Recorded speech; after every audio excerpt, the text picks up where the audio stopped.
బంగారమైంది. చెల్లె కవిత తలుపు కూడా బంగారు పెట్టుకున్నట్టుందంట. నేను ఉత్తుతావట్లో ఉంటే బంగారు పెట్టుకున్నట్టుందంట. ఇలా పేపర్ తప్పిరా నాకైతే సిగ్గుతో ధర వచ్చిపోవాలని. చెల్లె కోట్లు అడిగిందంట. ఏమని?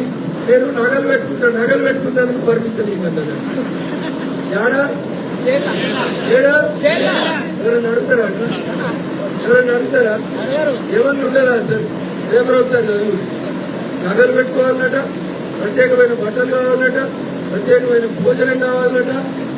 ఉందా అన్న చెప్పుకోవడానికి? జైలుకి ఎవరు పోతారా? ఎవరు పోతారు?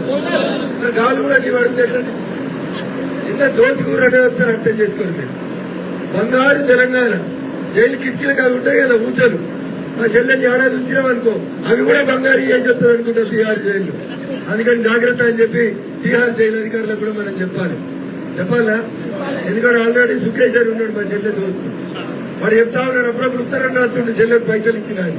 మరి ఇప్పుడు ఇద్దరు జైల్లో కలిస్తే మళ్ళీ ఏం చేస్తారో తెలియదు. జాగ్రత్తగా ఉండాలి మరి. అందుకని టీఆర్ఎస్ అనేది ఒడిసిపోయిన దుకాణం. ఒడిసిపోయిందా? ఒడిసిపోలేదా? ఏమైనా ఉందా ఇక్కడ టీఆర్ఎస్ లో? హరీష్ రావు చేస్తాడు. ఎవరిలో వేరే వాళ్ళని పెట్టుకుని ఐదు తీసుకొనుకున్నాడు. దాంట్లో రాపించుకుంటాడు. ఏమని?